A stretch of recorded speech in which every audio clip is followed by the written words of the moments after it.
Ustedes saben que para que el corazón funcione necesita de corriente eléctrica.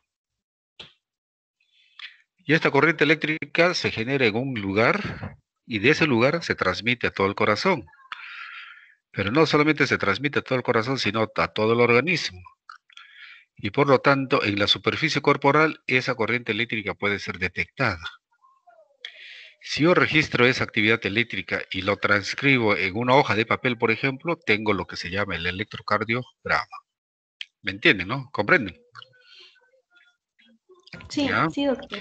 Entonces, el electrocardiograma es el registro gráfico de potenciales eléctricos producidos en relación a un latido cardíaco y que son generados por un conjunto de células cardíacas y que esta corriente eléctrica, mejor dicho, es recogida en la superficie corporal.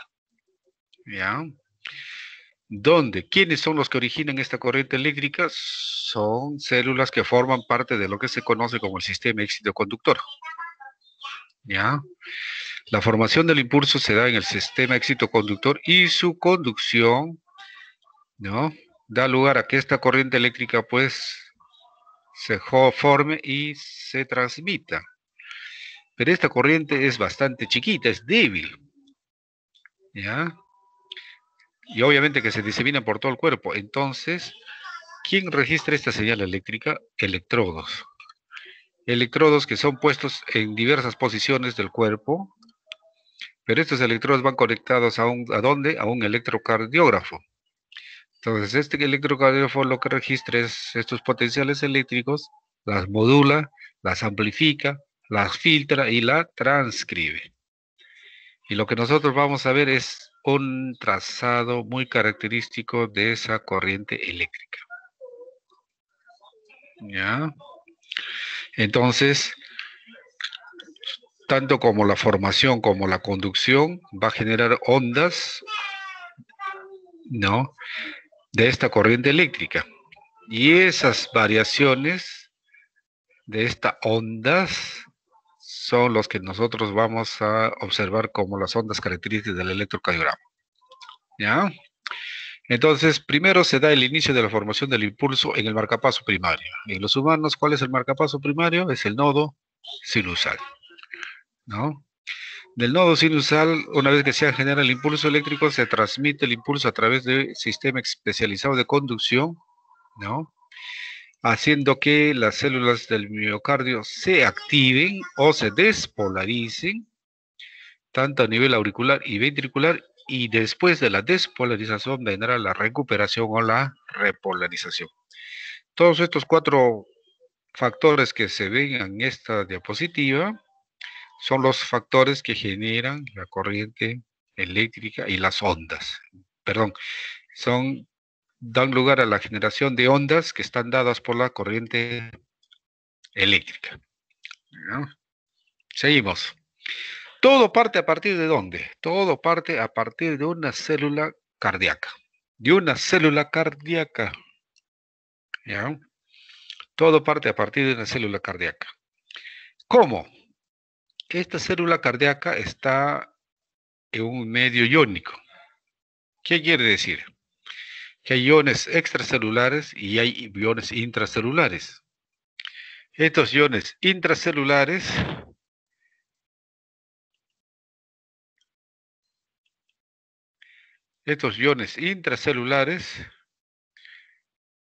tienen una determinada carga y los iones extracelulares tendrán también una determinada carga. Esa diferencia de cargas le llaman carga, o sea, gradiente iónica, que cuando la célula está en reposo tiene un determinado valor, ¿ya? Tiene un determinado valor.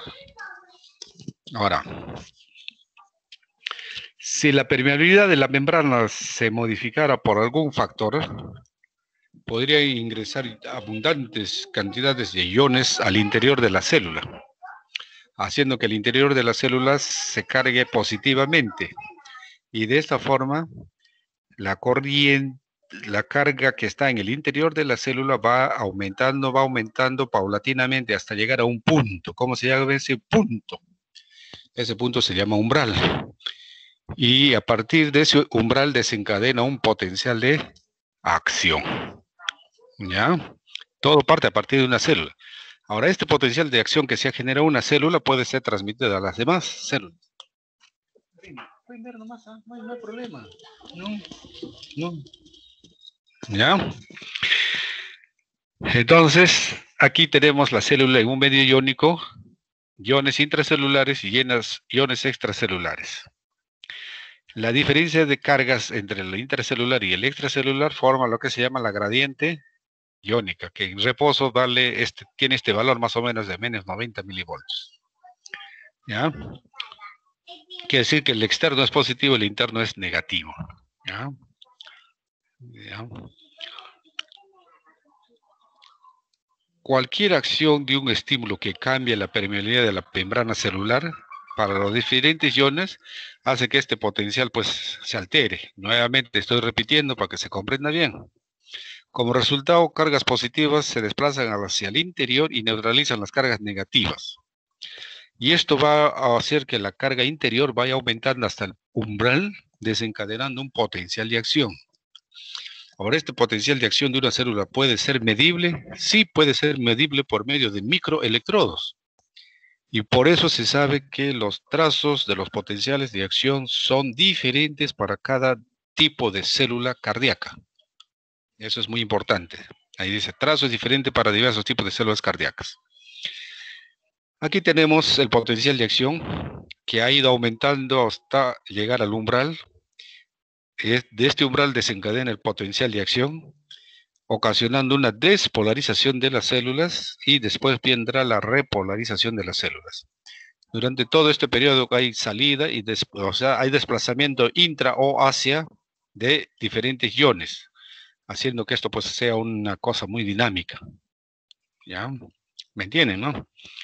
¿Alguna pregunta hasta ahí o no? No,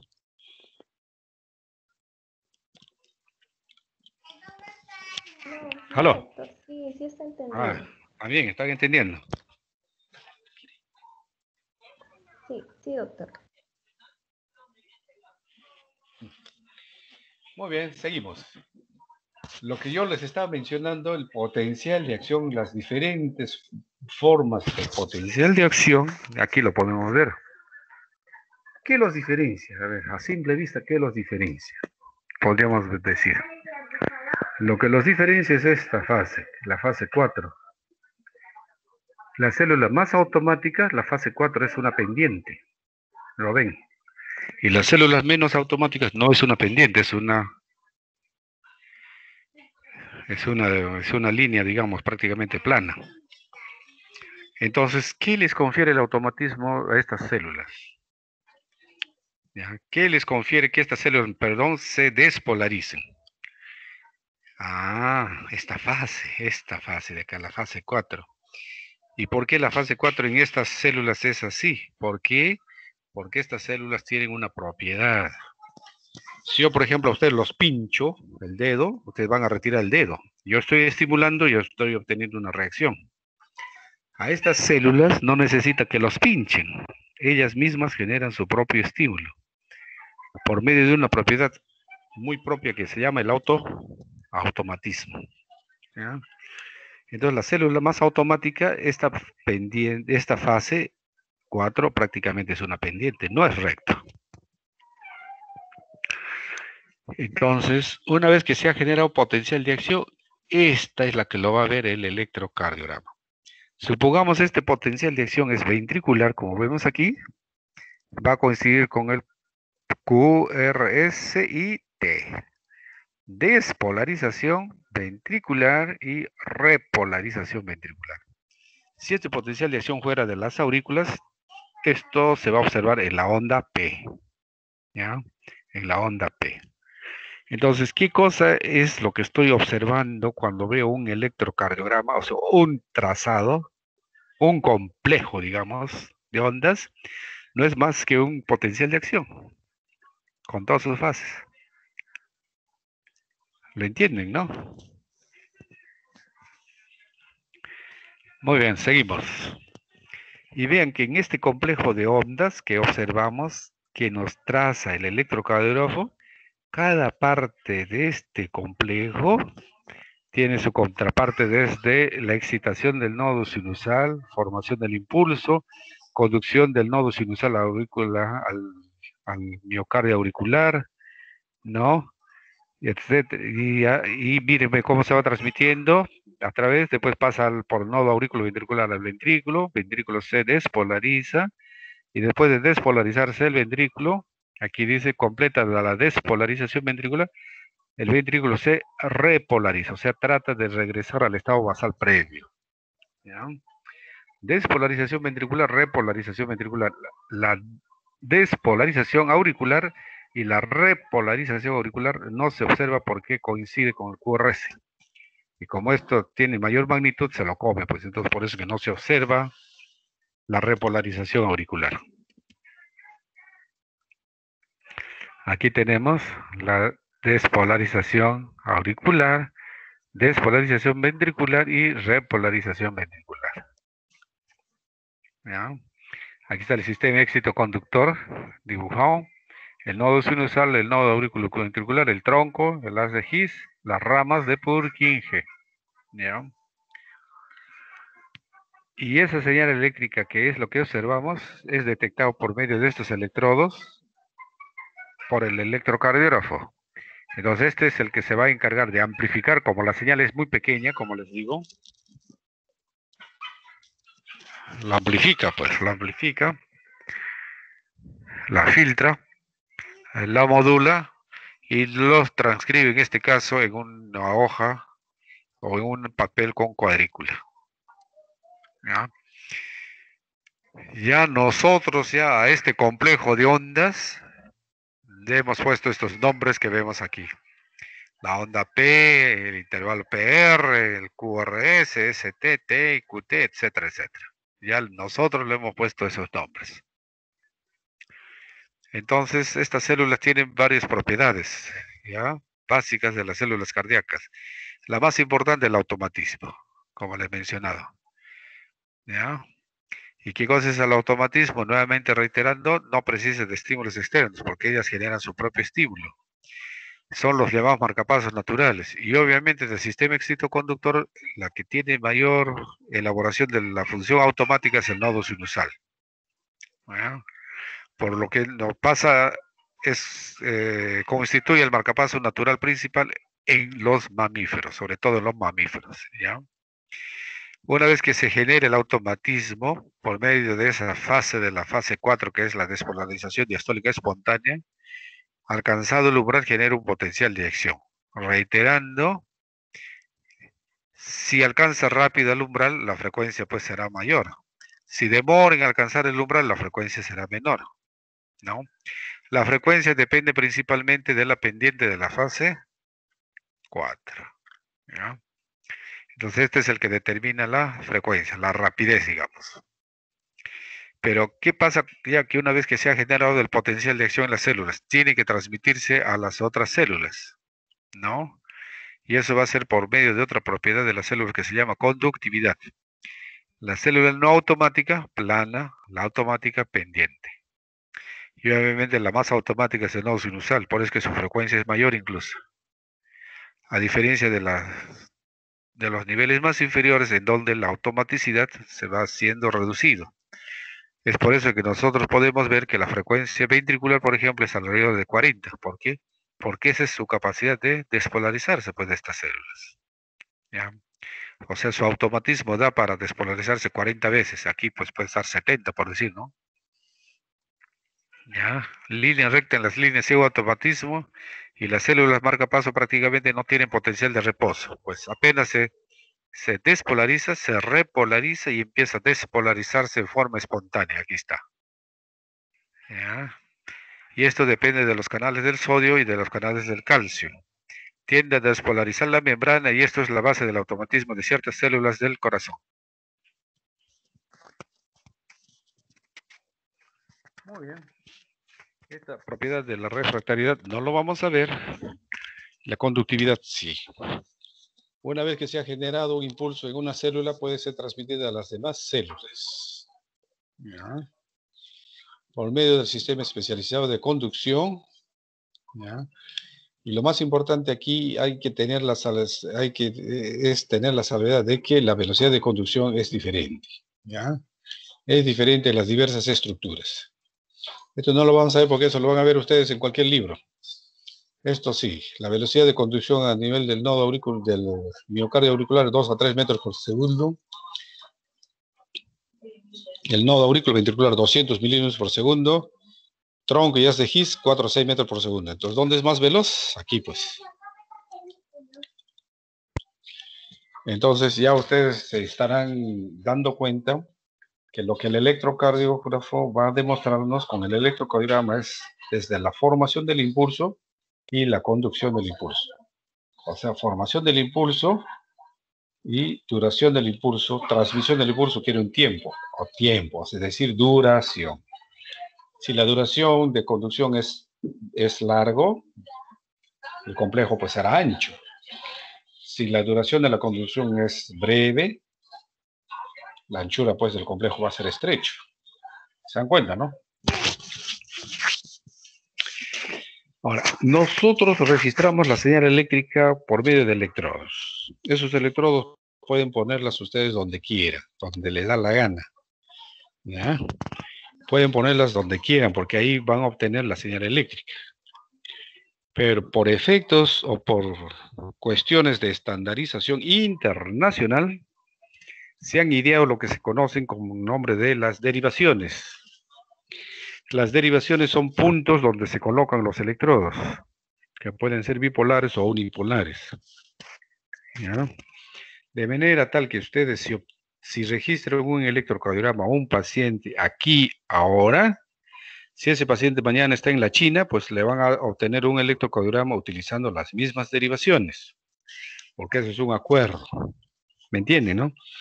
Pero si ustedes quieren obtener la señal, ustedes lo van a obtener donde quieran, ¿no? Si ponen en la oreja, ahí también van a obtener la señal eléctrica. ¿Ya?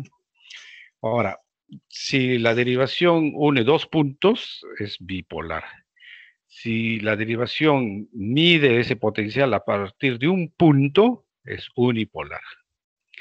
¿Y cuáles son esas derivaciones? Las primeras derivaciones fueron creadas por Eindhoven, como aquí se ve, formando la derivación 1, la derivación 2 y la derivación 3, que son bipolares, ¿no? Siendo aquí negativo, positivo, aquí negativo, aquí positivo, aquí negativo y aquí positivo. Siempre hay un polo positivo, ¿no? Es importante tener en cuenta eso. A estos, si pueden extrapolarse, digamos, a un punto medio común, como en este caso, la derivación 1 aquí al medio, la derivación 2 a este medio y la derivación 3 a este medio, formamos este sistema triaxial. ¿Para qué servirá esto? Dirán ustedes, ¿no? Vamos a ver. Vamos a ver. A esto les agregamos estas derivaciones unipolares a VR, a VL y a VF. Esto es terminología en inglés, quiere decir amplificación, voltaje, left es izquierdo, amplificación, voltaje derecho, amplificado, voltaje, pie, ¿ya? En el pie. ¿Por qué? Porque las señales unipolares aún son más chiquitas, pues entonces las tienes que amplificar muchísimo más el electrocardiograma. Seguimos. Estas derivaciones también las podemos extrapolar a un punto medio, como en este caso. Sí, claro que sí. Para formar ese sistema triaxial, sextiaxial de baile. Pero estas derivaciones nos dan, ¿qué cosa? ¿Para qué sirve esto? Para ver la dirección de la corriente. Por eso es su importancia. Con ello radica la importancia. ¿Ya? Entonces nos dan la dirección o nos dicen cuál es la dirección de esa corriente eléctrica, pero en un plano frontal. Entonces a esto le agregamos estas derivaciones unipolares, que son, llamamos las derivaciones precordiales, que también son unipolares, como ven ustedes, desde V1 hasta V6. Esto me da ya la dirección de la corriente en un plano ya transversal. En un plano transversal. De manera que esto me sirve ¿para qué? Para determinar el eje eléctrico. O sea, ¿cuál es la dirección de esa corriente? Obviamente la corriente va en todas las direcciones, ¿no? Pero si esas direcciones de la actividad eléctrica nos dieran una resultante, la resultante pues va a tener una determinada orientación o dirección, que para efectos de normalidad debe estar entre un determinado ángulo, ¿no? Dentro de un determinado ángulo, ¿ya? Si escapa esa dirección de ese ángulo considerado normal, consideramos que ese electrocardiograma es completamente anormal, ¿ya? ¿Y por qué será importante la determinación del eje eléctrico, como en este caso estamos observando? Porque estas fuerzas eléctricas pueden considerarse como una magnitud vectorial y por lo tanto adquieren las propiedades de un vector, que son magnitud, dirección, polaridad. Esto es el término, digamos, este es digamos, el objetivo. ¿Por qué es importante ver la dirección?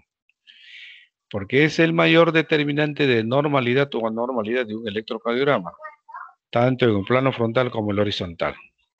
Por lo tanto, lo que nosotros hacemos es determinar la dirección de T, del complejo QRS en este caso, que es del ventricular. También hacemos la determinación de la dirección de la corriente de la aurícula, que en este caso sería la determinación del eje de P, y la repolarización ventricular también, que sería la dirección de la onda T. Entre la dirección de QRS y la dirección de T, forman un ángulo que debe ser 45 grados o menos. Es raro mayor de 60 grados. ¿Por qué? Porque es importante ver este ángulo, porque correlaciona fuerzas de despolarización con la repolarización ventricular, ¿ya? Si es mayor de 60 grados, obviamente ya es prácticamente patológico, ¿ya? Es prácticamente patológico. O sea, la despolarización puede tener una dirección y la repolarización otra dirección, pero en eso no debe sobrepasar la diferencia más de 60 grados. No debe pasar. Seguimos. ¿Y por qué será importante determinar el eje? El eje, o sea, la dirección, para ver defectos de conducción, para ver crecimientos, para ver taquicardias de complejos anchos, enfermedad cardíaca congénita, defectos septales, conducción preexcitada, embolia pulmonar, etcétera, etcétera. Prácticamente para todo sirve la determinación del electrocardiograma, ¿ya? Y al final, ¿qué vamos a obtener? Con cada derivación vamos a obtener esta señal eléctrica, la señal eléctrica que ha sido inscrita como complejos, como aquí tenemos. Entonces, la derivación 1 nos verá pues la corriente eléctrica y lo inscribirá como lo ve. La derivación 2 también como lo ve. Y a OVR, ¿cómo lo ve? Como ven ustedes, ¿cómo lo ve? Entonces, ¿por qué positivo y negativo? Obviamente, si aquí el electrodo, ¿no? Si la corriente eléctrica sigue al electrodo positivo, ese electrodo o esa derivación, pues lo verá como una onda positiva en este caso. Si esta es la línea basal, esto es positivo hacia arriba. Pero si lo ve como una onda que más bien se aleja del electrodo que explora, se aleja del electrodo que explora, entonces esta lo va a ver como una onda que se aleja, o una onda negativa. ¿Ah? Una onda negativa.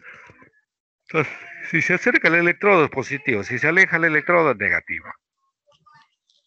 Y al final, bajo ya nuestro entrenamiento, nuestros conocimientos, nuestros estudios, podemos determinar si este electrocardiograma que hemos obtenido de un determinado paciente es normal o anormal. ¿Ya? ¿Alguna pregunta hasta ahí? Si no preguntan, callen. Doctor, Dime. doctor, buenas noches. No sé si podría volver a repetir el dato del grado del QRST normal de 45 grados. Y el normal 60, no comprendí muy bien. No, ya. El QRS es, digamos, es resultado de la despolarización ventricular. ¿Ya? Obviamente eso, ¿qué ha pasado durante ese evento? Pues ha pasado corriente eléctrica por el ventrículo. Esa corriente que pasó por el ventrículo me ha despolarizado el ventrículo. Pero esa corriente eléctrica tenía una dirección. ¿Me entienden, no? Una dirección, por ejemplo, A. Pero después de que ha pasado la corriente eléctrica, se repolariza el ventrículo. ¿Ya? O sea, se recupera, digamos. Y ese proceso de repolarización también genera corriente eléctrica, o está generando corriente eléctrica, hay corriente eléctrica.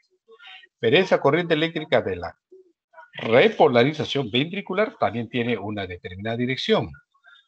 Entonces, entre ambas direcciones forman un ángulo. Y ese ángulo no debe tener mucha apertura, no debe ser más de 60 grados. A eso es lo que voy. Si eso se apertura y es más de 60 grados, consideremos ese electrocardiograma como anormal. ¿Me entendieron, no?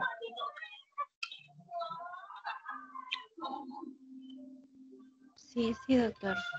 Entonces, ahí estamos hablando del eje. Eje, pues, claro, pues, dirección. Eje es la dirección. Ah, ya, ¿Ya? ya comprendo. Muy bien. Ahora vamos a ver aquí algunos conceptos generales.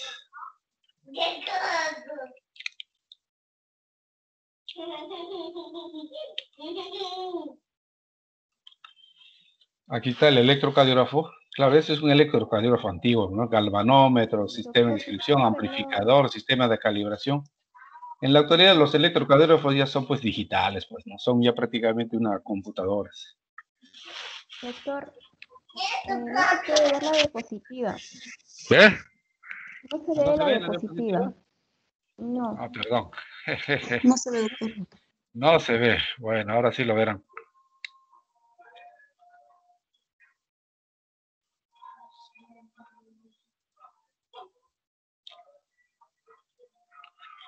Lo que les mencionaba era que este es un electrocardiógrafo que ya es antiguo.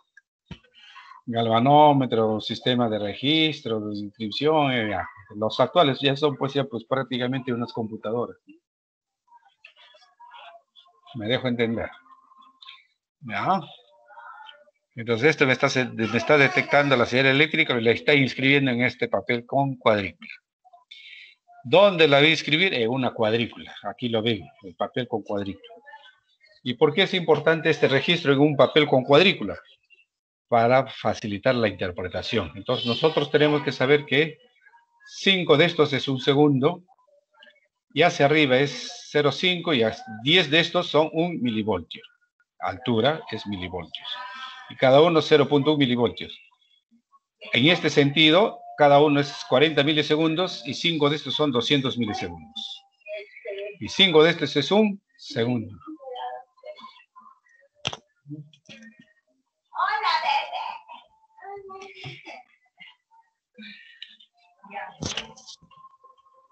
Muy bien. Lo ven, ¿no? La cuadrícula. ¿Ya? Muy bien, muy bien, muy bien. Eso nos quería mostrar en esta diapositiva. Muy bien. Ahora vamos a ver la lectura sistemática. Como ustedes son, pues, recién comenzando este curso, no se olviden que aprender a leer electrocardiograma es como aprender a leer. Ustedes recién están comenzando con coquito. O sea, A, E, I, O, U, igualito. Aquí también tiene que ser igual. Después podrán ir avanzando. Lo que sí les digo es que nunca se termina de aprender electrocardiografía. Nunca. Jamás. Nos vamos a basar en esas palabras que están ahí, frecuencia, ritmo, eje, hipertrofias e isquemias.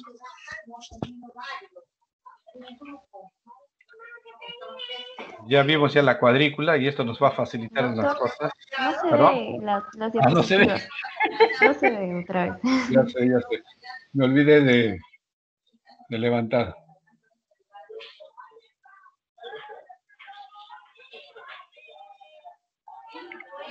Ahora sí se ve, ¿no es así? Sí, ahora sí se ve. Ya. Yo les decía esto, ¿no? La interpretación electrocardiográfica, como en todo procedimiento médico, tiene una secuencia, un orden. Si ustedes se desordenan, pues no van a hacer bien pues sus cosas. Pero si siguen una orden, una secuencia, un método, todo se les va a facilitar, pues. Entonces acuérdense de esta palabra, pues, Frey. Frecuencia, ritmo, eje, hipertrofia y isquemias. ¿Ya? De manera tal que si yo les doy un trazado para que ustedes me lo interpreten, pues tiene que comenzar, pues, la frecuencia es tanto, el ritmo es tanto, el eje es normal o está desviado, qué sé yo. Hay hipertrofias y o crecimiento de aurículas y o de ventrículos y o hay signos de isquemia o de lesión o de necrosis, ya. Esa es la secuencia. Para eso tienen que utilizar pues la cuadrícula como ven ustedes. Y en este caso, comenzamos con la frecuencia. De primera intención, lo que tenemos que observar son digamos, los complejos. ¿Cómo están? Los complejos, si son regulares o irregulares. En este caso, se refiere al intervalo de tiempo. Si la longitud entre cada complejo es casi similar, entonces diríamos que el ritmo es bastante regular, en este caso.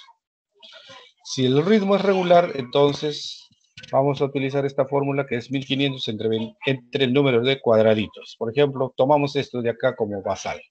Acá hay 5, acá hay 10, aquí hay 15, acá hay 20 y acá dos más hay 22. Entonces sería 1500 entre 22, sería 68 latidos. ¿Ya? Esto funciona siempre y cuando pues, los complejos son bastante regulares, como en este caso. ¿Qué pasaría si el siguiente complejo, de aquí contando, se repite aquí? ¿Cuánto sería la frecuencia?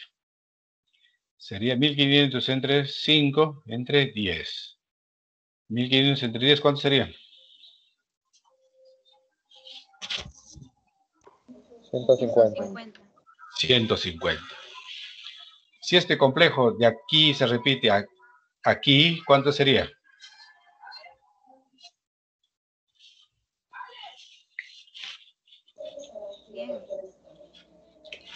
Igual, ¿Cómo será 150. igual? Si se repite aquí el complejo. 100, pues. 1500 entre 15, 100. 1500 entre 16, tanto. 1500 entre 17, tanto. 1500 entre 18, tanto. 1500 entre 19, tanto. Si ustedes quieren, hagan sus tablas. ¿No? Ya, hagan sus tablas. Siempre, esto funciona siempre y cuando el complejo es regular, como la repetición del complejo son regulares, como les mencionaba. ¿Ya? Aquí, como en este caso, aquí las tablas y aquí están las frecuencias cardíacas. Ustedes lo pueden hacer, facilito. Pero ¿qué pasa cuando los complejos se repiten en forma irregular, como en este caso? Aquí lo ven. La distancia entre estos dos complejos difiere a estos dos complejos y difiere muchísimo a este complejo y difiere de aquí a esta distancia. Completamente irregular, como lo ven ustedes. Entonces, en este caso, ¿cómo se hace?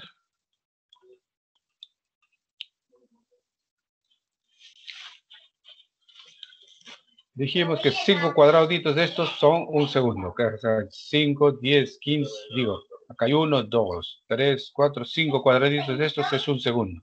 Entonces aquí tengo 1 segundo, 2 segundos, 3 segundos, 4 segundos, 5 segundos, 6 segundos.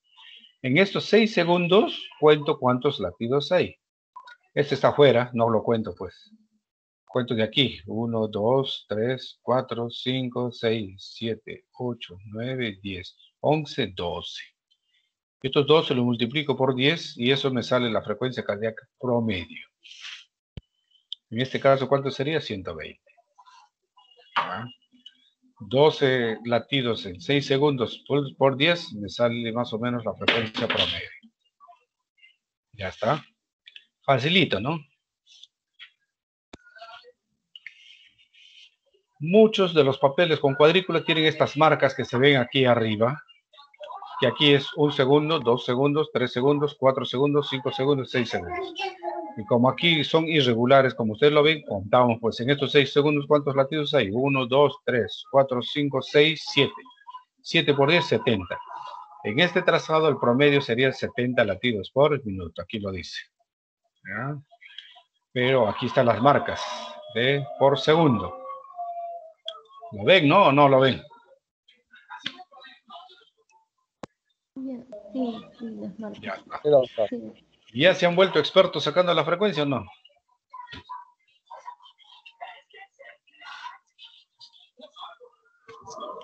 Sí, ya se han vuelto expertos.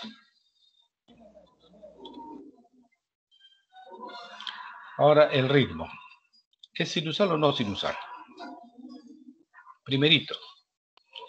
Y si es sinusal o no sinusal, ¿es regular o irregular? Ya hemos visto ya uno regular y uno irregular, ¿no es así? Determinando la frecuencia en un regular y en un irregular. Muy bien.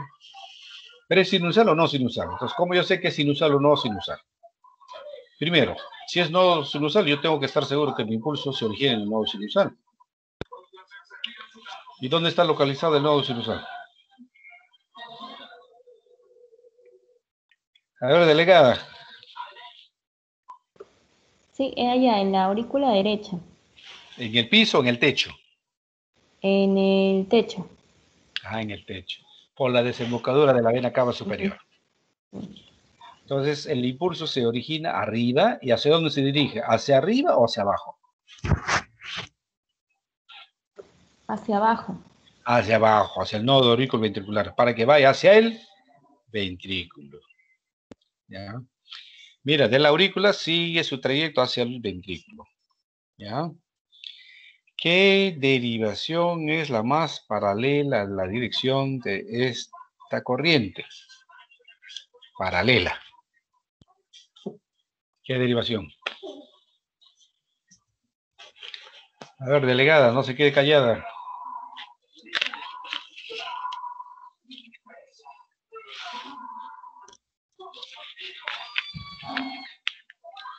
ABF, doctor. AVF, no, ¿cómo va a ser paralela a AVF? La 2, derivación 2. La 2, la derivación 2. La derivación 2 que me une brazo derecho, pierna izquierda. ¿Y dónde está el polo positivo? En la pierna izquierda. Si mi señal nace arriba y va hacia el polo positivo que está en mi pierna izquierda, esa derivación, ¿cómo lo va a ver? ¿Como si fuera onda positiva o como si fuera onda negativa? Ya lo hemos dicho.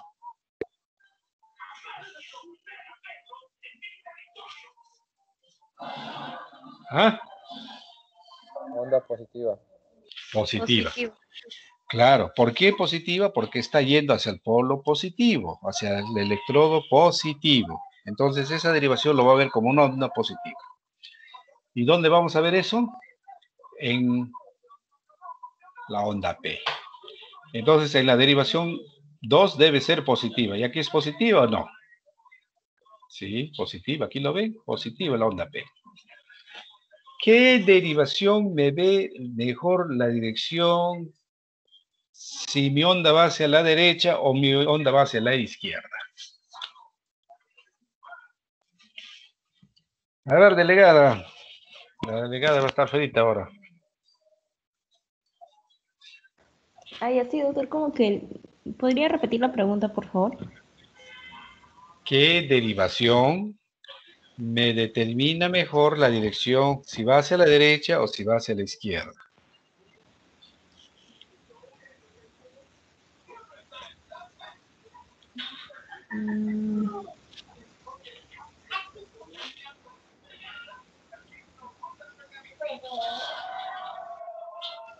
Ah, ¿no te imaginas? ¿No se imaginan alguien?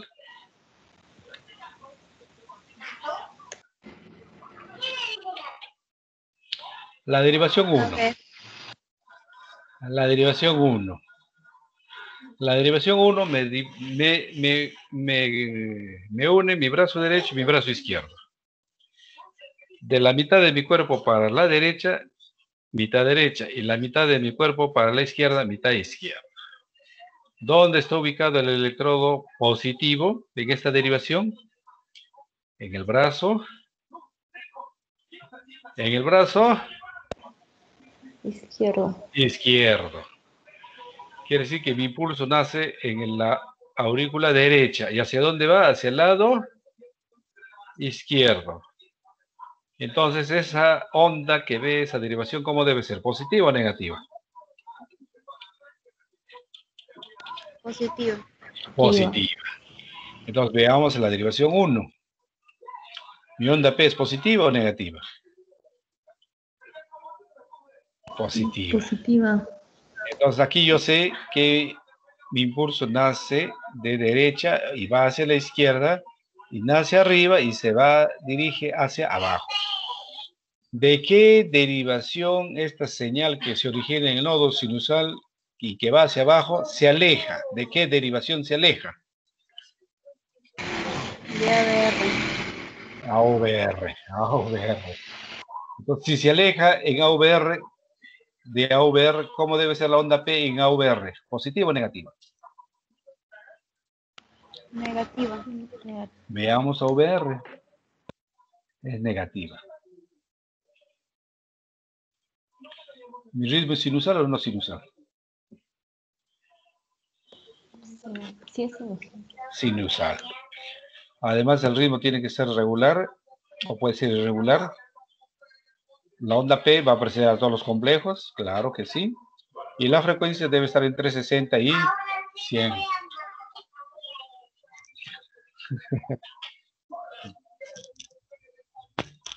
¿Te gustó, Tesorín?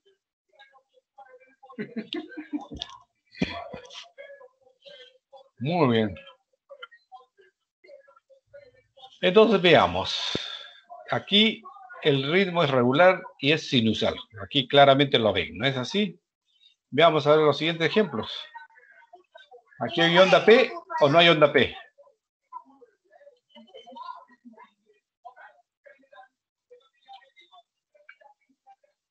¿Ah? Delegada, ¿ves onda P o no ves onda P? No ves hay, onda doctor. P. Ves No. un mamarracho de ondas, como ves. Sí. Algunas positivas, algunas negativas, algunos más grandes, más chiquitos, algunos en serruchito más finito, algunos que son completamente negativas, completamente positivas, algunos están por arriba, por abajo. Es un mamarracho. Esa es la onda P característica, como en este caso, esta es la onda P.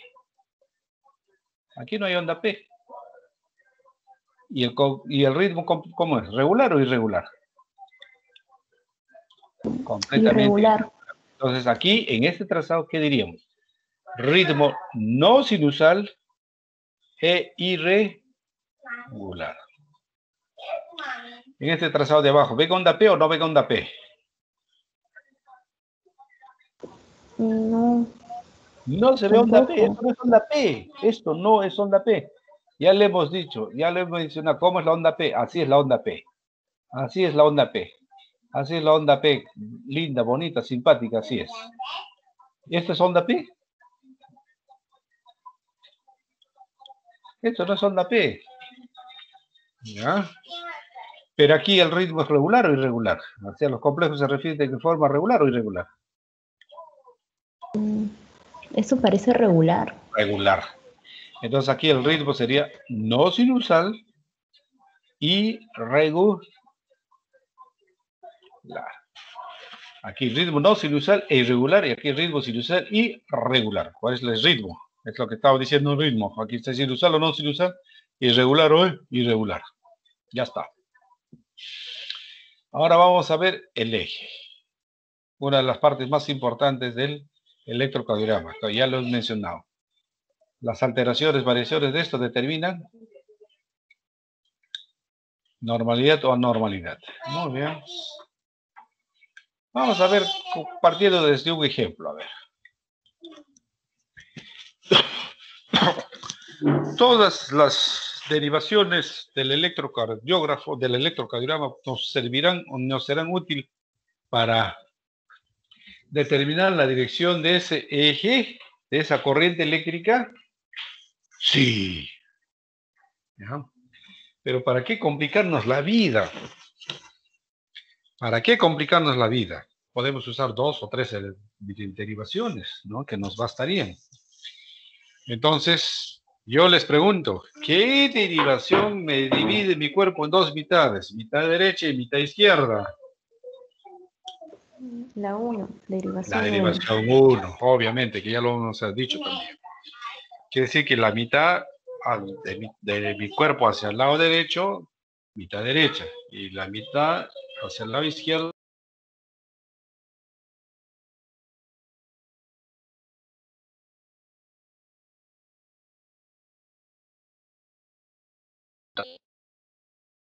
¿Ya? Que es el más importante. Entonces veamos en la derivación Doctor, 1. disculpe, ¿podría repetir la última parte? No, no se escuchó bien. Por unos segundos se cortó. Se cortó. ¿Ya? Sí, no. Lo Sí, que yo si les podría estaba repetir la diciendo que es última vez. derivación, me divide mi cuerpo en dos mitades, mitad derecha y mitad izquierda. Sí, la derivación 1. La derivación 1. Entonces tengo mitad izquierda y mitad derecha.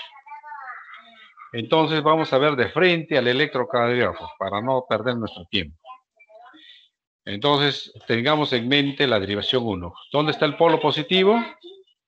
En el brazo izquierdo. ¿Y dónde está el polo negativo? En el brazo derecho. Derecho. ¿Ya? Entonces veamos la derivación 1. ¿Cuál es la derivación 1? Aquí está. Ahí está mi complejo. Vamos a ver la dirección del QRS, que es el más importante. Entonces veamos el QRS. En la derivación 1, ¿esta es positivo o es negativo? Positivo. Positivo. ¿Hacia dónde está yendo? ¿Está yendo hacia la derecha o está yendo hacia la izquierda? Hacia la izquierda. Porque allí está el polo positivo, ya lo hemos dicho. Entonces, en la derivación 1 me dice que mi eje está yendo hacia la izquierda. ¿Ya? ¿Qué otra derivación me divide mi cuerpo en dos mitades? Mitad superior y mitad inferior.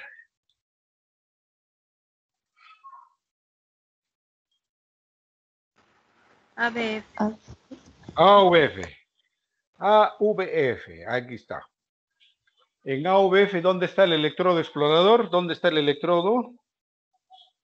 ¿Dónde está ubicado?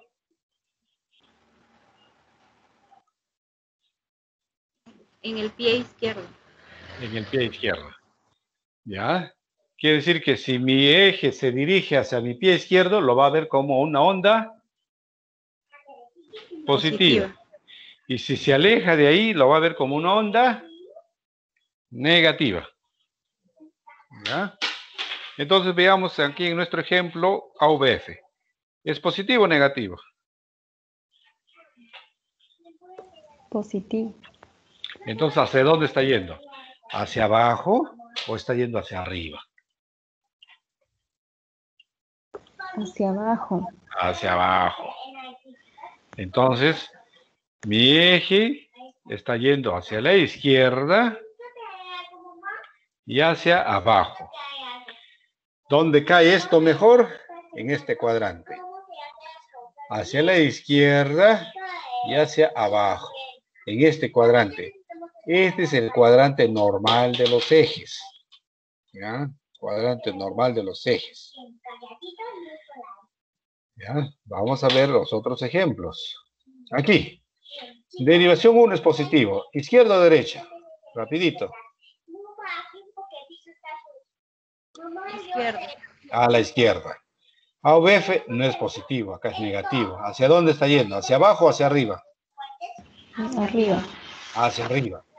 Entonces aquí mi eje está desviado, a la izquierda. O sea, mi eje en ese caso está hacia la izquierda, pero hacia arriba. Cae en este cuadrante. Desviación del eje a la izquierda. ¿Ya? Desviación del eje a la izquierda. ¿Ya? Aquí vemos en la derivación 1 es positivo, hacia la izquierda, y en AVF es positivo, hacia abajo. Cuadrante normal, aquí está en verde, es el eje normal. Vamos a ver en este de aquí. En la derivación 1, vean, la derivación 1 Mi eje es más, menos, pero predomina lo negativo. ¿Está yendo hacia la izquierda o está yendo hacia la derecha?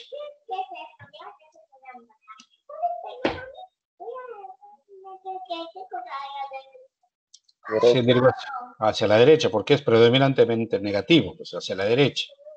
Y en AOF es positivo, quiere decir que está yendo hacia abajo. Está yendo a la derecha y está yendo hacia abajo. Está en este cuadrante. Este cuadrante de acá se llama desviación del eje a la derecha. ¿Ya? Es desviación del eje a la derecha. Ahora, pregunta. ¿Qué pasaría si en la derivación 1 fuese negativo, como en este caso, predominantemente negativo, mi eje está hacia la derecha? Y en AOF también fuese negativo, predominantemente negativo. Entonces estaría hacia arriba. Entonces mi eje en este caso estaría hacia la derecha y hacia arriba. Caería en este cuadrante. Este es el llamado cuadrante de desviación extrema del eje a la derecha, donde cualquier eje que caiga en este cuadrante es 100% patológico, pues. ¿Ya? Y es un cuadrante completamente anormal. ¿Ya? Completamente anormal. ¿No? Seguimos. Aquí, por ejemplo, en la derivación 1 está es positivo hacia la izquierda. En AOF es negativo hacia arriba. Mi eje está a la izquierda, desviado a la izquierda.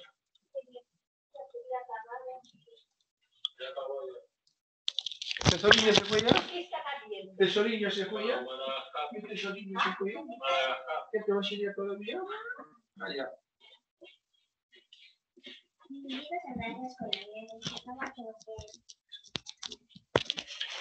Muy bien. Ahora vamos a pasar a hipertrofias, crecimientos. ¿Alguna pregunta hasta ahí? ¿Todo bien? ¿Se entiende perfectamente? Sí, doctor. ¿Coquito está sencillo?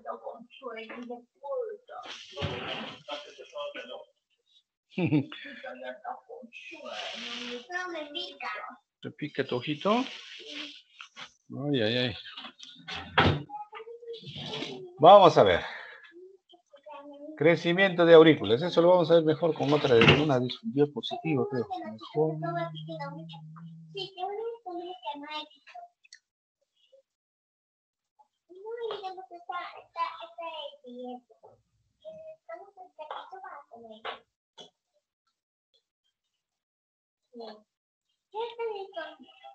Solo falta una mesa. Yo no vivo en la cocina. La cocina está muy lejos para ir. Necesitamos buscar algo. Espero que se divida mi bebé. Vamos a ver con crecimiento de aurículas primero. ¿Ya? Las aurículas, como ustedes comprenderán, su actividad eléctrica pues, puede ser vista mejor por ciertos electros, por ciertas derivaciones. Sobre todo las derivaciones que están más directamente relacionadas con las aurículas, que son la derivación 2, que es la más paralela, y la derivación V1, V2, que son las precordiales, que están ubicadas precisamente frente a las aurículas. ¿Ya?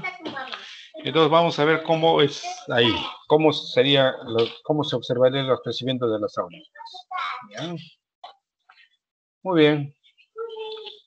Veamos la aurícula. Primero vamos a hacer lo normal. ¿Ya? Lo normal. Lo normal de las aurículas es que en la derivación 2 sea una onda bastante bien formadita, no más de 3 cuadraditos, o sea, no más de 120 milisegundos y no más de 1.5 milivoltios, o sea, quiere decir que no es muy alto. Cuando hay crecimiento de la aurícula izquierda, como está más distante de la derivación 2, lo que la derivación 2 va a ver es tiempo, no va a haber amplitud, sino tiempo. Entonces va a haber el complejo auricular derecho y el complejo auricular izquierdo, como que se separaran. Obviamente la duración va a ser mayor, entonces una onda P que es así, digamos, como en sillita de montar, ¿no? Y dura más de 120 milisegundos, decimos que hay crecimiento de aurícula izquierda. ¿Ya?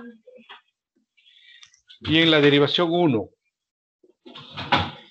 que normalmente se ve la aurícula derecha así y la aurícula izquierda de esta forma, o sea, es bifásica, simétrica casi. En este caso va a predominar pues el crecimiento de la aurícula izquierda, de esta parte. Entonces esta parte se hace más ancha y más profunda. Y obviamente la duración también se prolonga, ¿no? Entonces, si tenemos estas características, el electrocardiograma diremos crecimiento de aurícula izquierda.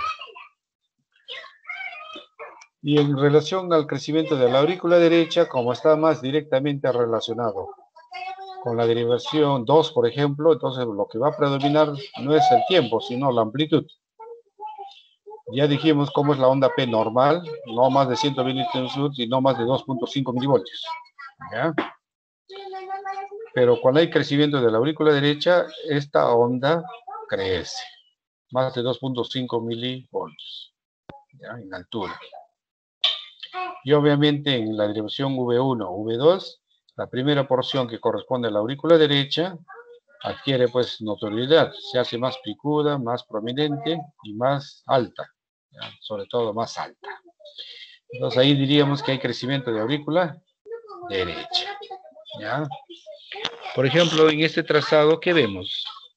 Miren la onda P. La onda P en la derivación 2 es bien alta, ¿no? Bien alta. En la derivación 3 también, en la derivación AVF también, ¿ya? Quiere decir que aquí hay hipertrofia de aurícula derecha. Veamos en la derivación V1. Sin embargo, vean que en la derivación 1 no hay evidencia de crecimiento de la aurícula derecha. Ustedes lo ven aquí, ¿no? Ahora, ¿esto puede pasar? Obviamente que puede pasar, si no sería muy fácil, pues, la medicina. ¿Ya? La medicina sería así, muy sencillo. Acá no lo nota, pues, no se nota, así pasa. Muy bien. En este caso, la onda P está alta, pero mellada. Si ustedes lo ven claramente, está mellada. ¿Ya? Y aquí también es más o menos significativa la porción inicial, pero también significativa la porción final. Como que hubiera crecimiento vía auricular. Y aquí lo ven la onda P mellada, pues, ¿ya? Mellada. Alta y mellada. Crecimiento biauricular. O sea, una combinación de ambos.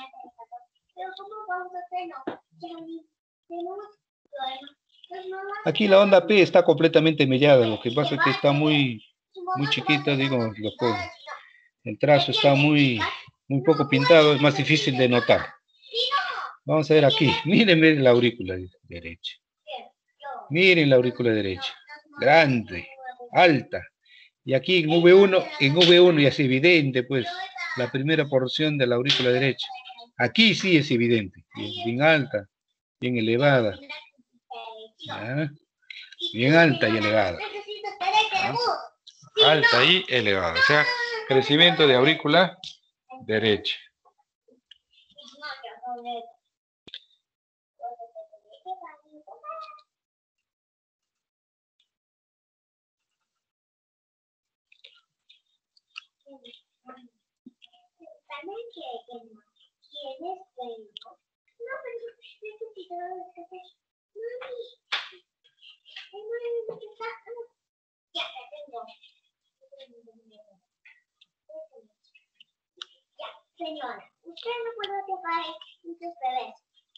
Vamos a ver crecimiento de aurículas de ventrículos.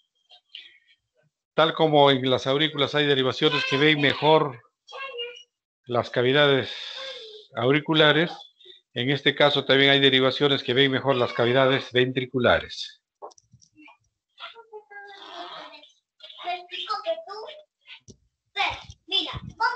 ¿Y cuáles son esas derivaciones?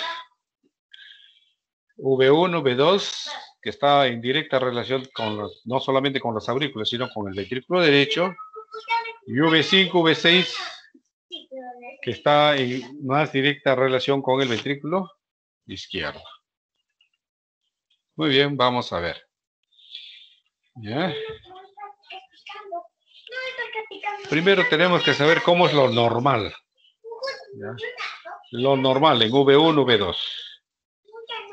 Más o menos lo normal, podríamos decir, aquí no está normal esto. Vamos a ver mejor acá con la figura. Vamos a ver crecimiento del ventrículo izquierdo. Primero lo normal. Vamos a ver cómo es lo normal. ¿Ya? Lo normal. V1, V6. En este caso. Primer vector.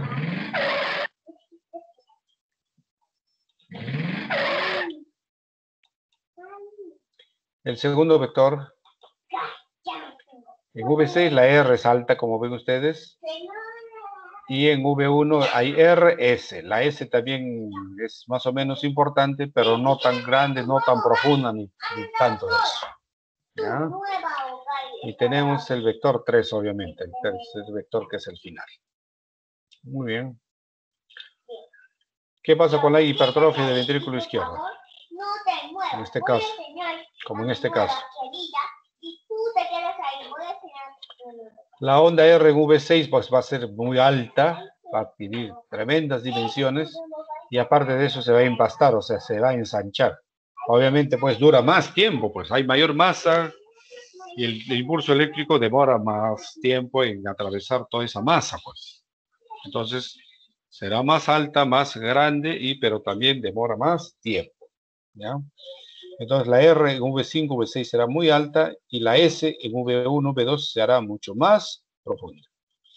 Hipertrofia de ventrículo izquierdo. ¿Ya? Siempre que hay de hipertrofias de cavidades ventriculares, seguido de la despolarización, sigue la repolarización y la repolarización muestra alteraciones tipo ST negativo, ¿ya? Asimétrico. Esa es la característica, ¿ya? O sea, siempre se acompaña de trastornos en la repolarización cuando hay hipertrofias, ¿ya? Que puede llegar en casos extremos a hacerse así, como en este caso, cuando hay una gran sobrecarga de volumen sobre todo, ¿ya? Ahora, para diagnosticar hipertrofias de ventrículo izquierdo hay una serie de criterios, como ustedes lo pueden ver, ¿ya? Criterios de Romil-Stess, hay criterios de Sokolov, hay criterios de Cornell, etcétera, etcétera. ¿Ya? Yo, ¿cuántos criterios me los sé? Ninguno. ¿Ya? Pero si ustedes quieren, apréndanselo. Entonces, veamos.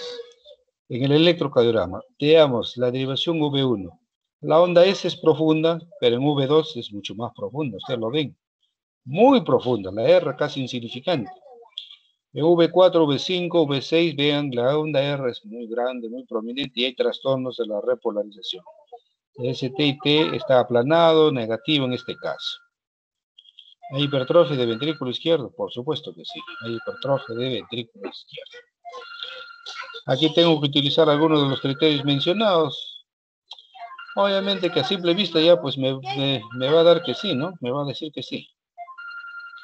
Aquí ya es grosero, pues. Esto ya pues es demasiado grosero. Miren la onda R en V1, en una AVL. Miren la onda S en V1, V2, profundo, ¿no? Y ensanchado. V4, V5, ya pues ni siquiera, pues ya se pasó ya el voltaje al, por ejemplo, V6 ya se pasó al V5, hasta acá está el complejo. Tremendo. Sokolov dice más de 35, acá pues acá hay 5, 10, 15, 20, 25, 30, 35, aquí nomás hay 35, ya cumplió el criterio de Sokolov. ¿No? Sokolov sería R más S. R en V6 más S en V5, en V1, V2, ya, pues ya se pasaron ya. Aquí pues a simple vista ya hay hipertrofia. ¿Ya? Hipertrofia del ventrículo izquierdo de grado severo, obviamente. Ahora, ¿qué pasa con la hipertrofia del ventrículo derecho? El electrocardiograma no tiene tanta sensibilidad para diagnosticar las hipertrofias del ventrículo derecho como con la del ventrículo izquierdo. Y obviamente que sí, pues, por dos razones, por tres razones. Porque es una cavidad de baja presión, ¿no? Y también de menor magnitud en cuanto a voltaje. suponiendo que el voltaje del ventrículo izquierdo sea 30, el ventrículo derecho sea 15, el ventrículo izquierdo va a ganar, pues. Pero si el ventrículo izquierdo sigue siendo 30 y el ventrículo derecho sube a 25, y hay hipertrofia del ventrículo derecho.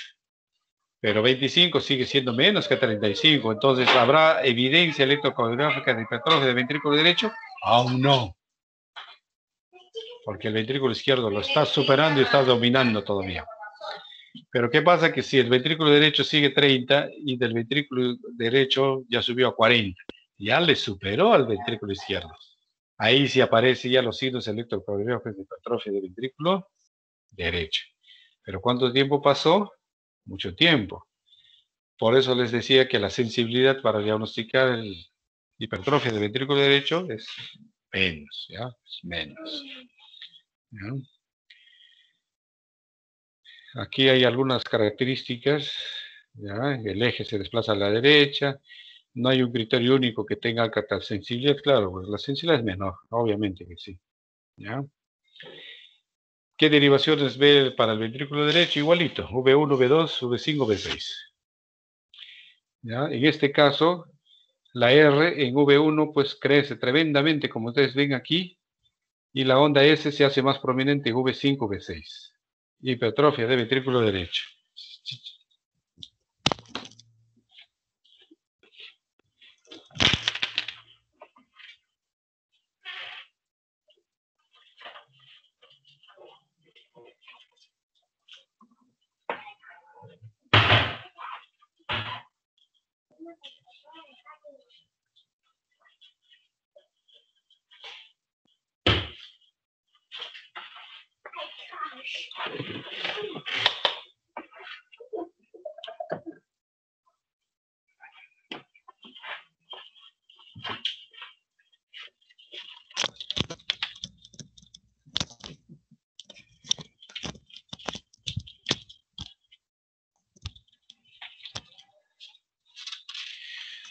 Entonces, ustedes comprenderán que en este caso, pues, hay hipertrofia de ventrículo derecho. Además, el eje, mire, ¿dónde está en D1?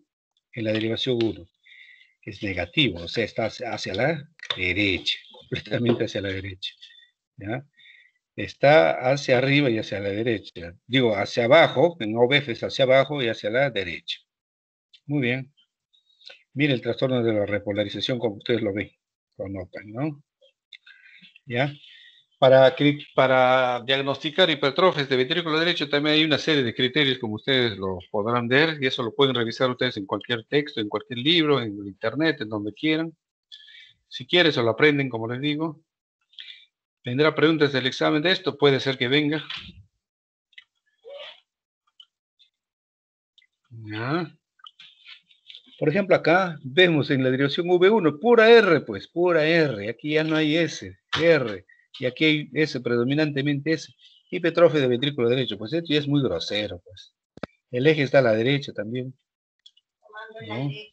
Y además en la derivación 2, vean la onda P es acuminada. O sea, no solamente hay hipertrofia de ventrículo derecho, hay hipertrofia de aurícula derecha también. ¿No? Aquí se ve, mire, la gran onda P, pero aquí el complejo no aparece como de gran voltaje, sino como si fuera un trastorno de conducción tipo bloqueo. ¿Ya? Tu manito. Manita.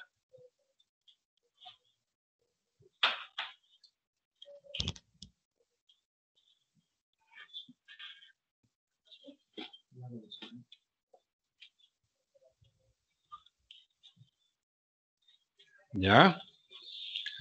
Entonces tiene un patrón de bloqueo de rama derecha y hipertrofia de ventrículo derecho. Muy bien. Veamos aquí. Aquí el eje no está tan a la derecha, como ven, casi a la derecha, está casi 90 grados. Pero miren la onda R gigantesca. Qué grosero. Qué grosero. Y la onda R en V2 es también más o menos significativa. Aquí da la impresión de que hubiera hipertrofia biventricular, ¿no? Biventricular. Muy bien. ¿Preguntas hasta ahí? Nada. Todos saben. ¿Está bien? Doctor, una pregunta. Dime. Doctor, hemos hablado del ancho del QRS, pero ¿a partir de cuándo decimos que el QRH es ancho? No, simplemente está ancho. ¿Ya? ¿De cuánto tiempo y todo eso? No, pues cuando hablamos de bloqueo de rama ya es cuando más de 3 cuadraditos, ahí sí podemos hablar de bloqueo. Pero si tenía 90 de ancho y tiene ahora 100, 105 de ancho, pues ya pues está ancho, ¿no? Estoy dentro de lo normal, podríamos decir, pero ya se ensanchó, ya se empastó, mejor dicho. Para eso, pues, la electrocardiografía es dinámica, no es una cosa estática. Si ustedes tienen un QRSA ancho hoy día, 90, y dentro de 2 años ya no es 90, 110, se ha ensanchado, pues. Algo pasó para que se ensanche. ¿Ya? O sea, en otras palabras, los cambios electrocardiográficos son dinámicos, no son nada estáticos. Eso es lo más importante. ¿Ya? Ahora vamos a ver ya la última parte, que es isquemias. Isquemias. Ya vamos a ver, caramba, esto sí, la parte de isquemia es un poquito más difícil, o más difícil de entender y comprender. Muy bien.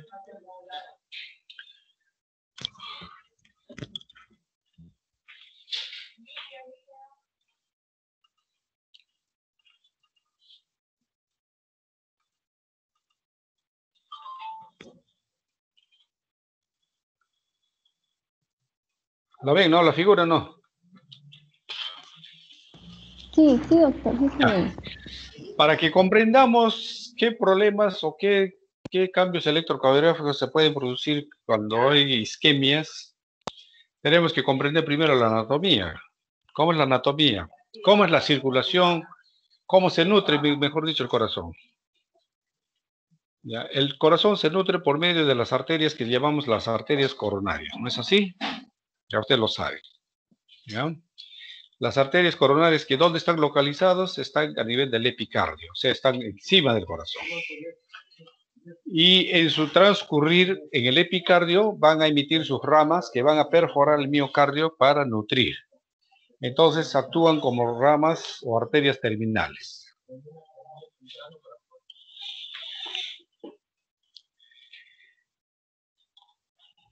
¿Ya? Entonces, estas arterias coronarias, cuando nos irrigan al miocardio, al corazón, nos va a irrigar por medio de zonas. Entonces, las arterias coronarias son dos, la coronaria derecha y la coronaria izquierda, ¿no es así? La coronaria derecha me irriga la cara posterior y la cara inferior del corazón. Y la coronaria izquierda tiene un tronco del cual se divide en dos ramas, circunfleja y la descendente anterior. La descendente anterior es la que me va a irrigar toda la cara anterior del corazón, o sea, todo lo que es la parte septal y del ventrículo izquierdo.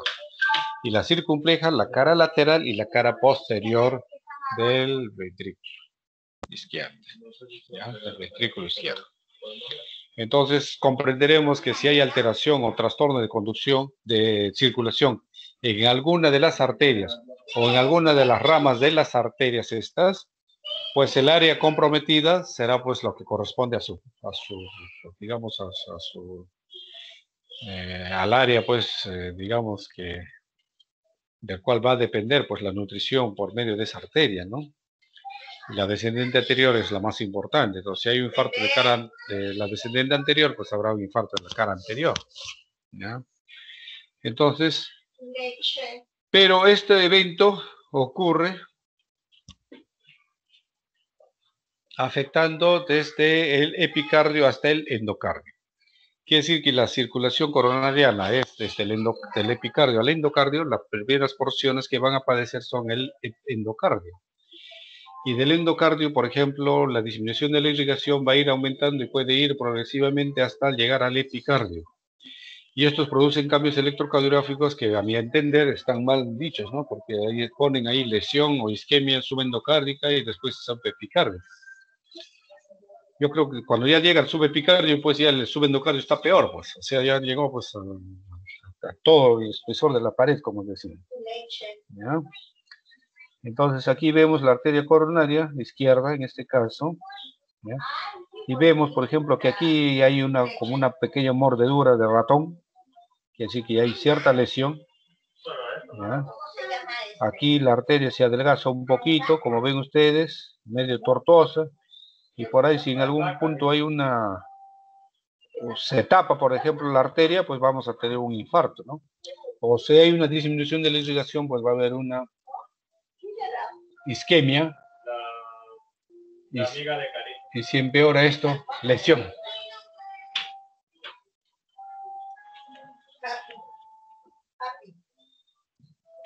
¿Ya?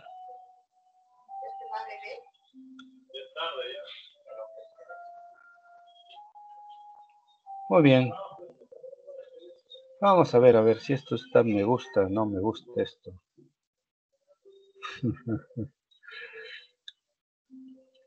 No, no me gusta esto. Esto es muy complejo. Vamos a ver otra diapositiva más simple.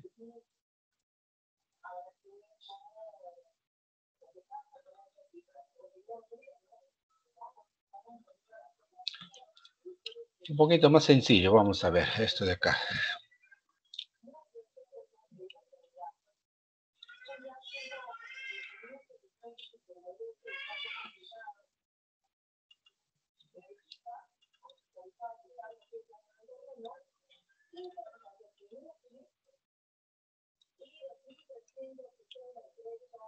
Ven la figura, ¿no?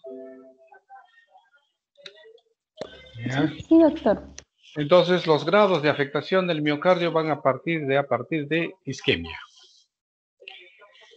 Como la isquemia es la más suave, digamos, de compromiso, lo que va a afectar es la onda T. ¿Ya?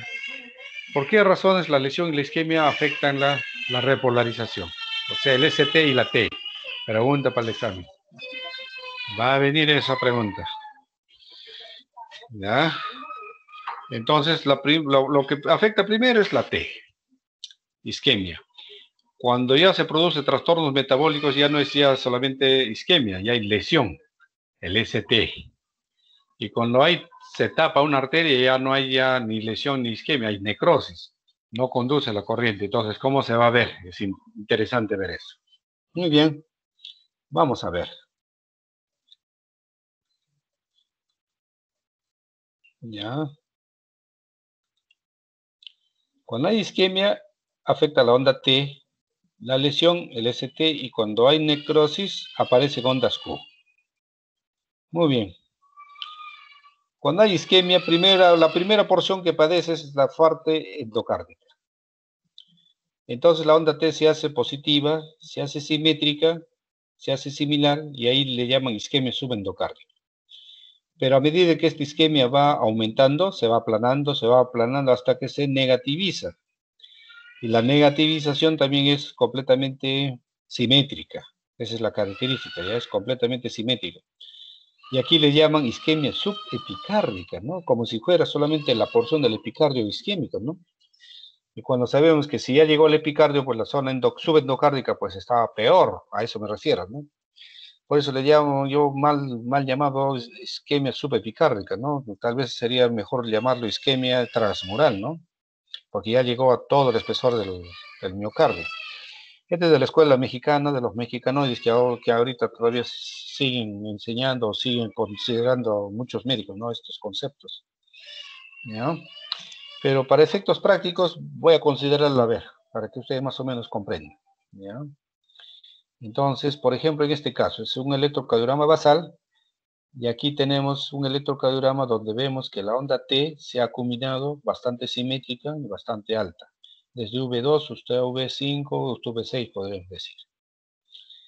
A esta corriente le llamaríamos isquemia subendocárdica, ¿no? Subendocárdica, ¿ya? Subendocárdica.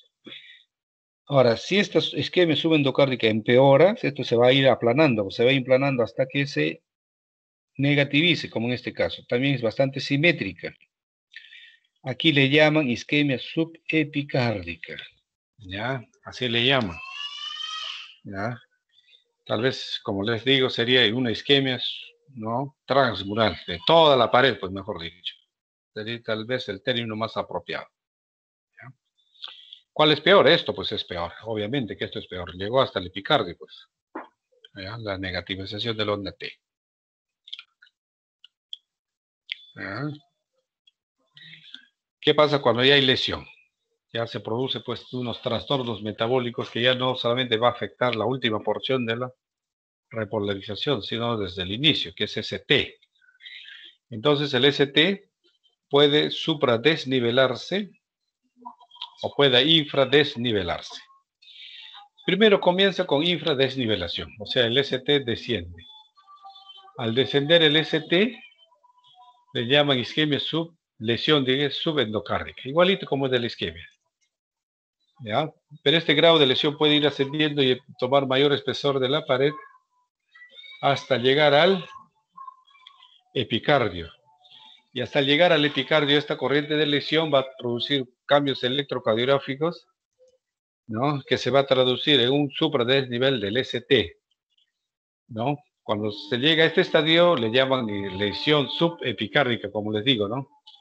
Cuando ya la lesión pues afectó a todo el espesor de la pared. Entonces, ¿cómo se va a observar? Muy fácil. Por ejemplo, aquí, en este caso que vemos, en la derivación 2 y en la derivación 3 y OBF, vemos que el ST está supradesnivelado. Quiere decir que hay lesión aquí, en esta cara. Aquí es el basal, que ya prácticamente se ha recuperado, ¿no? Casi se ha recuperado. ¿Ya? La elevación del ST en la cara inferior. A eso iba.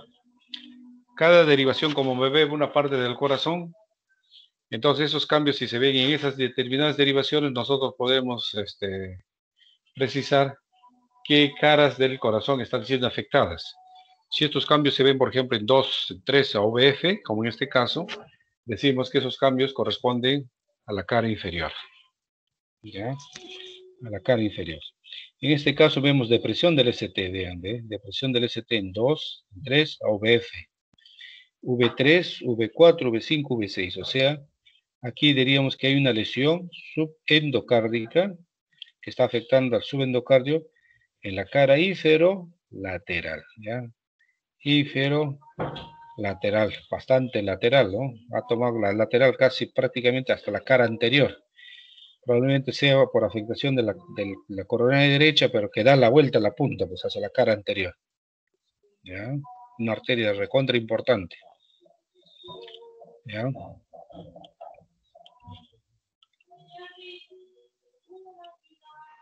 Aquí depresión del ST, como vemos. Depresión del ST. O sea, lesión subendocárdica. Y aquí supradesnivel del ST. Como ven ustedes aquí. Que ya llegó hasta el epicardio, hasta subepicardio. Ya llegó a tomar todo el espesor de la pared. ¿Ya? El ST está ya supradesnivelado. ¿Ya? ¿Y qué pasa cuando hay necrosis?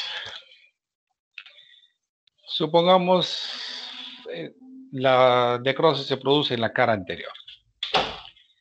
Entonces, en la cara anterior, por ejemplo, la V4, o sea, la derivación V4 está frente a la cara anterior, por decir. Entonces, esa zona de necrosis, si no es del todo, o sea, si no es transmural, si no es de todo el espesor de la pared, va a retardarse o va a ocurrir un retardo en que la derivación V4 detecte pues la señal eléctrica. Entonces, ¿qué señales eléctricas iniciales va a detectar? ¿Las señales que se alejan o las señales que se acercan? Por efectos de la necrosis, las señales que se acercan pues lo va a ver más tarde, pues más tardíamente. Entonces va a ver primero las señales que se alejan. Y las señales que se alejan ya hemos dicho que dibuja una onda negativa. Esa onda negativa que ve esa derivación se llama la onda Q. ¿Ya? La onda Q, que en algunos casos dicen que debe ser reunir estas características, pero para efectos prácticos, no. ¿Por qué? Porque a veces puede la onda Q hacer pequeñita, pero ya hay necrosis, ¿no? ¿Ya? Más de 25, no sé qué tanta cosa. Bueno, ya eso ya es cuestión de... Por ejemplo, en este caso, miren, en la derivación 2 ya aparece Q, en la derivación 3 Q, y en la derivación AVF Q, con supradesnivel del ST. O sea, quiere decir que hay necrosis y hay lesión, pues. Hay necrosis y hay lesión. ¿Ya? En este caso, como aparece en la derivación 2, 3 y AVF, es necrosis o infarto de cara inferior. Localización del daño. Por ejemplo, la localización del daño, según el electrocardiograma, puede ser inferido, como ya lo he mencionado, pero aquí lo vamos a acentuar. Entonces, la pared inferior lo detecta la 2, la derivación 2, la derivación 3 y AVF, ¿no? La pared anterior V1 hasta V6, D1 y AVL, ventrículo derecho, V3 reversa, V6 reversa, o puede ser V1, V2 también, pero a la inversa. La pared posterior V5, V6, pero esto hay que sospecharlo para tomar pues un electrocardiograma V7, V8 y V9, ¿no? O sea, la parte ya dorsal, ¿no? Hay que sospecharlo para tomar un electrocardiograma. La mayoría ni lo sospecha, ¿no? Y los que toman electrocardiogramas generalmente son los técnicos o las técnicas. Pues ellos no están, pues, no saben nada de esto. Pues a veces uno mismo tiene que tomar el electrocardiograma, ¿no? Aquí están las localizaciones, por ejemplo, de un infarto, según los cambios que se observan, que pueden producirse. En estas derivaciones podemos inferir qué caras del miocardio, del ventrículo, están siendo afectados, ¿no? Están siendo afectados. ¿Ya? Están siendo afectados. ¿Ya? Si hay Q en B3 reversa y B4 reversa, o sea, quiere decir que no es, las derivaciones unipolares no están al lado izquierdo, sino hacia el lado derecho. ¿Ya? Y se ven esos cambios necróticos, entonces podríamos inferir que hay infarto de ventrículo derecho. Muy bien, seguimos. Seguimos. En este caso, infarto de cara inferior, ya dijimos, ya.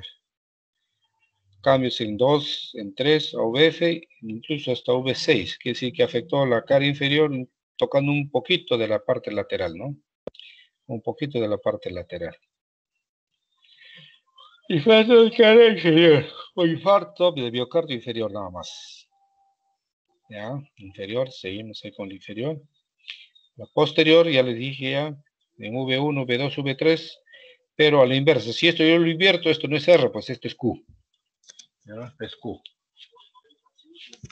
¿Ya?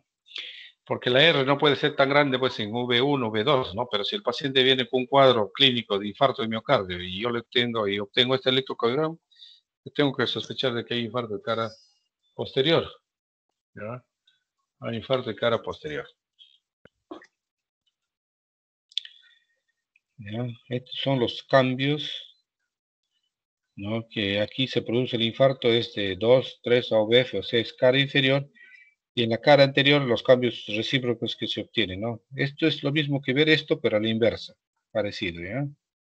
Son cambios recíprocos. Aquí el que manda es esto, lo del ST, porque eso ya es mucho más serio, pues, hasta la epicardia, ¿ya? La parte lateral en 1, AVL, V5, V6, vean, el infarto. Otra vez perdón, este es un infarto ya de la cara anterior, la descendente anterior ha sido afectada, entonces los cambios son, pueden ver acá una Q pequeña en 1, en V1, V2, V3 hasta V4, mire, QS prácticamente, QS. QS quiere decir que no hay R, pues, prácticamente no hay R. Entonces el infarto es anterior, toda la cara anterior. Muy bien. Espero que estas clasecitas les sirva de base para lo que ustedes quieran después hacer. ¿Ya? ¿Alguna pregunta hasta ahí?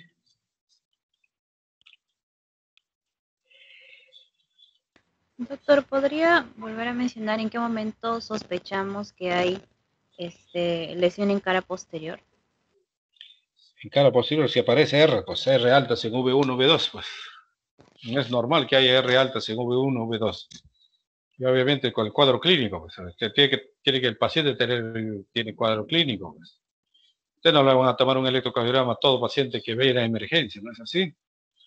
Pero si viene por un dolor de pecho que se le va a la región posterior, tiene estado diaforético, está sudoroso, está medio taquicárdico, medio angustiado, Y las enzimas ha elevado, entonces hay infarto, pues de todas maneras. Si el complejo en V1, V2 está con R altas, no sospechas de que es el derecho, o la cara posterior, o puede estar afectando el ventrículo derecho.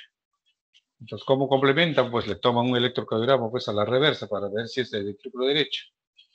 Obviamente, si hay infarto, el infarto de ventrículo derecho también tiene que ver signología pues, de insuficiencia ventricular derecha. Entonces, ingurgitan yugular, hay hipotensión, etcétera, etcétera, ¿no? Hay una serie de cuadros clínicos, ¿no? Que nos dan luces o ideas de que hay infarto de ventrículo derecho, ¿ya? Entonces, lo normal en V1, V2 es una R pequeña y S más o menos mediana, ¿no?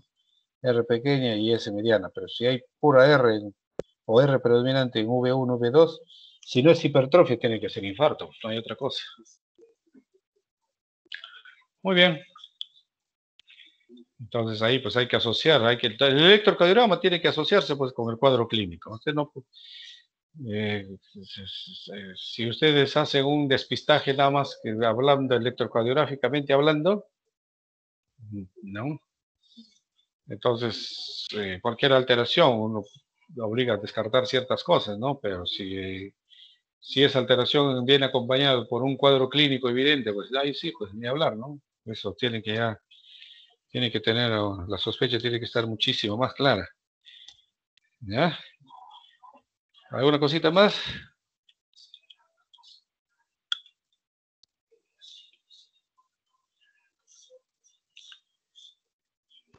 No, bueno, doctor, con eso ya estaríamos terminando todas las teorías. ¿Cuántos Solamente está faltaría el presente? 8 nada más, seminario. ¿no? 8 ¿Perdón, nada más doctor? han estado presentes. Han estado 8 presentes nomás, Ah, han ya, estado. sí, sí, ocho. Voy a ver entonces. Voy a tomar primero como asistencia.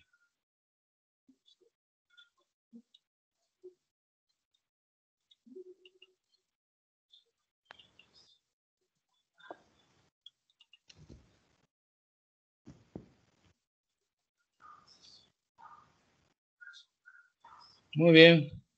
¿Alguna pregunta más?